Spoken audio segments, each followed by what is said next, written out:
Assalamu alaikum, this is Maria Zulfikar welcoming you to the English news from Btv Chattogram. Let's begin with the top stories. Prime Minister Tariq Rahman emphasizes a friendly revenue system to encourage people to pay tax voluntarily.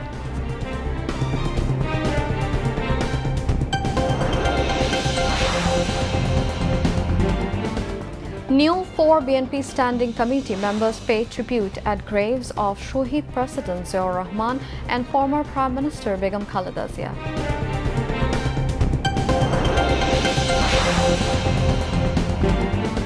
AI-based auto fine system launched on Dhaka Chattogram highway to curb mismanagement and extortion, says Home Minister.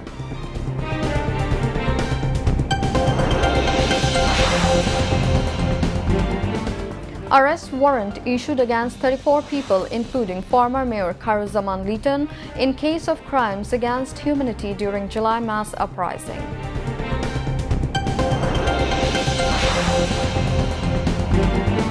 US will not extend MOU with Iran, Trump claims secret IRGC contact.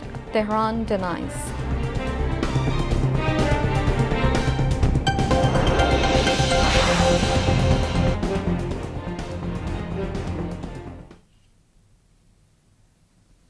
Viewers, those were the top stories. Now moving on to the details. Prime Minister Tariq Rahman emphasized making the tax mismanagement and collection procedures simple, corruption and harassment free, and transforming the National Board of Revenue (NBR) into a trusted and people-friendly institution so that people feel comfortable paying taxes voluntarily. He said this while addressing the Revenue Conference 2026 organized by NBR at the Bangladesh-China Friendship Conference Center in the city today, urging the revenue officials to take responsibility for meeting taxpayers' expectations by establishing an efficient and sustainable revenue management system. He said the present government wants to transform the NBR and the overall revenue structure into a people-friendly system. He said the objective of modern tax administration around the world is not merely to collect more taxes, but also to encourage a larger number of people to pay taxes voluntarily. Just as the state will honor a taxpayer who is paying low taxes, it is necessary to make those who are deliberately evading taxes appropriately motivated to pay taxes, the Premier said. He urged government officials to work for nation building safely and confidently, saying from the government's position, we will definitely try to prioritize the issues that are important for the country's interests. ফ্যাসিবাদ মুক্ত বাংলাদেশে এবার আমাদের ঘুরে দাঁড়ানোর পালা, অর্থাৎ বাংলাদেশের ঘুরে দাঁড়ানোর পালা। দেশের জনগণ বর্তমানে এনবিআরকে একটি নির্ভরযোগ্য এবং বিশ্বস্ত প্রতিষ্ঠান হিসাবে প্রত্যাশা করে। দেশের জনগণ বিশেষ করে করদাতাগণ এনবিআরকে তাদের আস্থাভাজন প্রতিষ্ঠান হিসাবে দেখতে চায়। দক্ষ এবং টেকসই রাজস্ব ব্যবস্থাপনার মাধ্যমে জন আস্থা অর্জন সম্ভব। করদাতাদের সেই প্রত্যাশা পূরণের দায়িত্ব আপনাদেরকে অবশ্যই নিতে হবে। বর্তমান সরকার এনবিআর তথা রাজস্ব কাঠামোকে জনবান্ধব হিসাবে গড়ে তুলতে চায়। করদাতা ও রাজস্ব প্রশাসনের মধ্যে আস্থার সম্পর্কও আরও শক্তিশালী করা প্রয়োজন। সারা বিশ্বে একটি প্রযোজ্য বিষয় হল আধুনিক কর প্রশাসনের উদ্দেশ্য শুধুমাত্র বেশি কর আদায় নয়, বরং বেশি সংখ্যক মানুষকে স্বেচ্ছায় কর প্রদানে উৎসাহিত করা। একজন করদাতা যিনি নিয়মিত কর আদায় করছেন, রাষ্ট্র যেমন তাকে সম্মানিত করবে, একইভাবে যিনি ইচ্ছাকৃতভাবে কর পরিহার করছেন তাকেও কর প্রদানের জন্য যথাযথভাবে উদ্বুদ্ধ বা আগ্রহী করে তোলা প্রয়োজন। কর ব্যবস্থাপনা কিংবা কর আদায় পদ্ধতি সহজ এবং দুর্নীতি ও হয়রানিমুক্ত হওয়া প্রয়োজন, যাতে মানুষ স্বেচ্ছাপ্রণোদিত হয়ে কর আদায় স্বাচ্ছন্দ্য বোধ করেন। আমার কাছে মনে হয় একই করদাতাদের ওপর বারবার করের বোঝা বাড়িয়ে রাজস্ব বৃদ্ধির নীতি খুব সম্ভবত টেকসই পদ্ধতি নয়, বরং কর প্রদানে সক্ষম ব্যক্তিদেরকে শনাক্ত করে তাদেরকে যথাযথ নিয়মে করের আওতায় আনার ব্যবস্থা করার কার্যক্রম উদ্যোগ গ্রহণ করা বোধহয় অত্যন্ত প্রয়োজন। আমাদের সকলের প্রয়োজন দেশপ্রেম এবং আন্তরিকতা। আসুন সমৃদ্ধ বাংলাদেশের স্বার্থে আমরা সবাই মিলে একটি শক্তিশালী রাজস্ব ব্যবস্থা গড়ে তুলি। Finance Minister Amir Khosrow Mahmood Chaudhry, Prime Minister's Finance and Planning Advisor Rashid Al Mahmoud Titumir, Acting Chairman of NBR Ahsan Habib, and Member NBR Syed Mushfiqur Rahman spoke at the event. Earlier, the conference was featured with an open discussion on revenue collection. The Prime Minister took part at the discussion.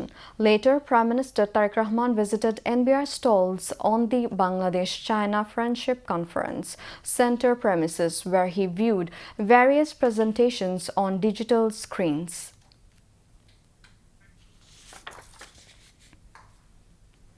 Prime Minister Tariq Rahman has inaugurated the distribution of 20,000 raincoats among tea garden workers in the Sylhet division, supported by the CSR funds of the private sector.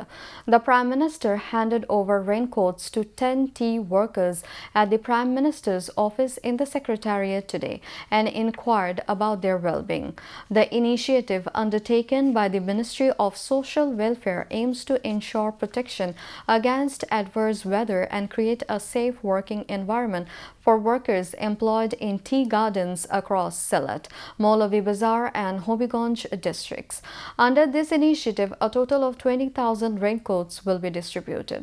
Among this, the Bangladesh Association of Pharmaceutical Industries will provide 10,000, Chevron Bangladesh 5,000 and Pandughar Group 5,000 raincoats. Speaking at the event, Prime Minister Tariq Rahman said that if everyone in society steps forward a little, it is possible to solve even very big problems. Assuring the private sector of government cooperation in humanitarian and social initiatives, the Prime Minister stated that the government stands by those who wish to undertake such work and will provide necessary assistance. On the occasion, representatives of the private sector said that alongside business activities playing a responsible role in the welfare of backward and working class people is also a part of the private sector's social responsibility. They expressed their interest in remaining involved in such initiatives in the future, in coordination with the government, to improve the living standards and working conditions of tea workers and other marginalized communities. On behalf of the tea workers, gratitude was expressed to the Prime Minister, the government and the organizations providing the raincoats for this initiative. Social Welfare Minister Professor Dr. A.Z.M. Zahid Hussain, Commerce and Industries Minister Khondokar Abdul Muqtadir, Labour and Employment Minister Ariful Haq Chaudhry and State Minister for Social Welfare Farzana Sharmin, among others, were present at the event. Now, news on evaluating the 180-day of milestone of government taking office.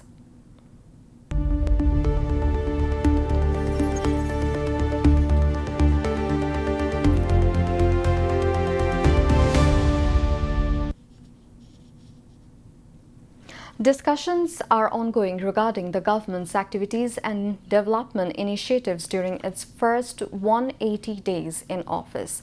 Every day, citizens are actively taking stock of the real-world impact of various public service and structural reforms introduced during this period.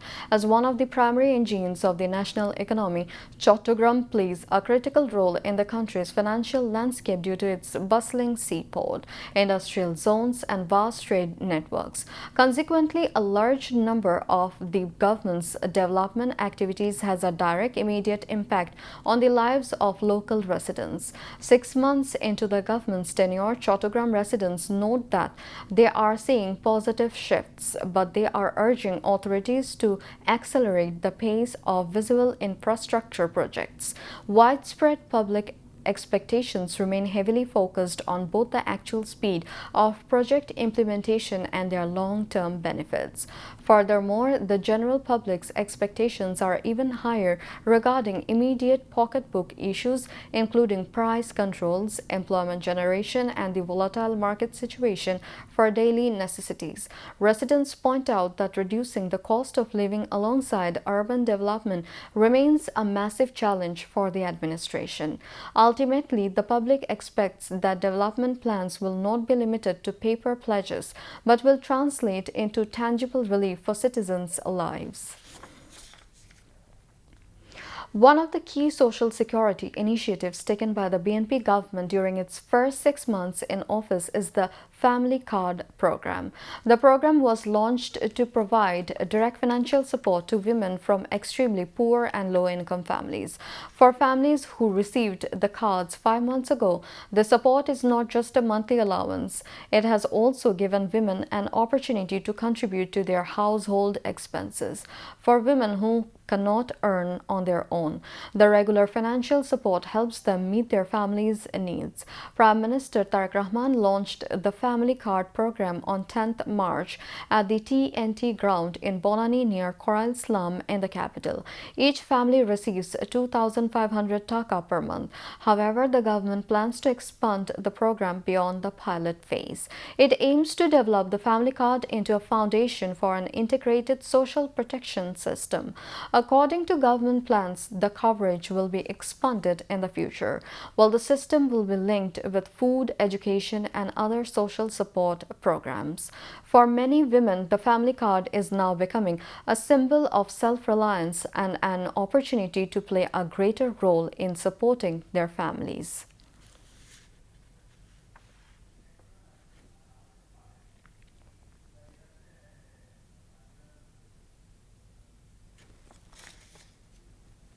Four newly appointed BNP Standing Committee members paid tribute at the graves of martyred President Ziaur Rahman and former Prime Minister Khaleda Zia. They placed floral wreaths at the graves near the Parliament complex in Shere Bangla Nagar this morning. They later offered a special prayer speaking eternal peace for the departed souls of Ziaur Rahman and Khaleda Zia. BNP Standing Committee members Advocate Ruhul Kabir Rizvi Ahmed, Amanullah Aman, Dr. Farhad Halim Donor and Ismail Zabihullah along with other party leaders were present. The newly appointed standing committee members pledged to sincerely fulfill their responsibilities and uphold the trust placed in them by the people and the party.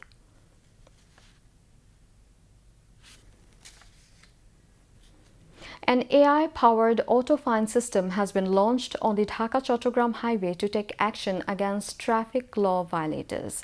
The technology was integrated at the Highway Police Command and Control Monitoring Center in Meghna Ghat, Narayanganj, with Home Minister Salahuddin Ahmed as the chief guest.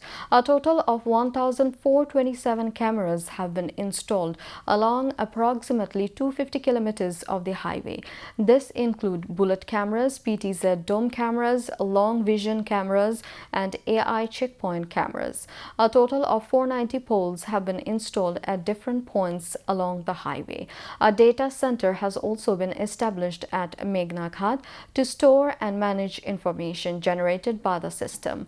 Traffic violations such as overspeeding, illegal parking, and driving on the wrong side of the road will be automatically detected and case will be filed automatically. Once a violation is detected, information about the case will be sent via SMS to the mobile phone of the vehicle's registered owner. The fine can then be paid through designated mobile financial services. The Home Minister said the technology-based system will help reduce long-standing mismanagement on the highway as well as crimes such as extortion in the transport sector.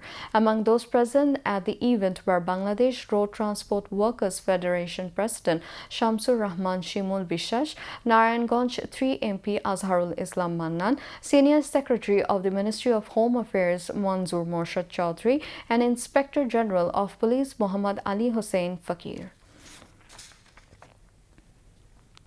State Minister for Primary and Mass Education Bobby Hajjaj said the government aims to ensure no child stays out of school. The State Minister said this statement during a meeting at the PTI Auditorium in Chattogram on the orientation of head teachers and the enhancement of primary education quality under the Project on Feeding program in government primary schools. At the meeting, the State Minister assured that the government's plan on midday meal to improve the quality of education of students and work on a safe education system for future generations. Deputy Commissioner Muhammad Zahidul Islam Mia presided over, while Divisional Commissioner Dr. Muhammad Ziauddin, Additional Director General of the Department of Primary Education MD Abdul Rahim, and Project Director MD Abul Amin, among others, spoke in the program. A case was filed against 13 people, including ousted Prime Minister Sheikh Hasina, her security advisor Tariq Ahmed Siddique, and several army officers over allegations of enforced disappearance and torture at the Joint Interrogation Cell. The testimony in the case was recorded at International Crimes Tribunal 1. The hearing began this morning. Enforced disappearance victim Noor Alam testified today. Meanwhile, the same tribunal set 28th August for the next hearing in the case against 12 people, including former lawmaker Shamim Usman and his son Oyan Usman, over crimes against humanity allegedly committed in Naranganj during the July uprising. Injured July protester Shomrat Hussain testified in the case today. At International Crimes Tribunal 2, testimony was recorded in a case against 4 people, including former lawmaker Abul Hasanat Abdullah, over the alleged killing of 2 people, including a Jatiyodabadi Chhatrodol leader, in a crossfire in Borishal during the Aam League rule. Police ASI Mahdi Hassan testified in the case today. On the other hand, testimony was recorded in a case against 11 people, including former DMP Commissioner Habibur Rahman, former OC Abul Hassan, and former SI Shahadat Ali, over the killing of Imam Hassan Taim in Jatrabari during the July-August uprising. Now, international news.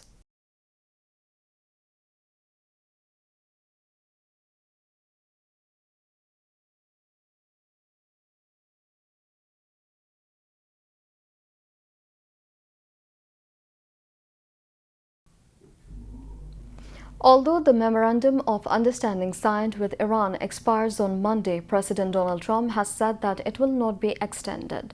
Speaking to reporters in the Oval Office, President Trump said he has not fixed a deadline and is in no hurry to end the war. Trump said the U.S. had direct back channel with the Iran's Islamic Revolutionary Guard Corps (IRGC), one of the country's key military, economic, and political powers. He said Iran should now raise the white flag of surrender. Trump also said that if Oman stands in the way of reopening the Strait of Hormuz, he would attack Oman as well. Meanwhile, the IRGC has denied Trump's claim of having direct communication with its officials. Iranian Foreign Ministry spokesperson Ismail Baghei said that Iran has reached an understanding with Oman regarding a map of the transit routes for shipping through the Strait of Hormuz. Meanwhile, Turkish President Recep Tayyip Erdogan has urged President Trump to keep diplomatic talks with Iran alive. In a phone call, Erdogan called on Trump to make use of the current ceasefire to advance the diplomatic process. President Erdogan said Turkey is ready to provide any assistance needed in the process. Russian officials have reported more than 620 overnight drones targeting Moscow in what appears to be one of Ukraine's largest attacks on the Russian capital in years. Moscow Mayor Sergei Sobyanin said Russian defenses shot down 180 drones over the capital region between Monday evening and 5 a.m. today. He said 17 more drones were shot down en route to the capital later. Russia's state-run news agency TASS described the barrage as the largest drone attack on Moscow in the past 2 years.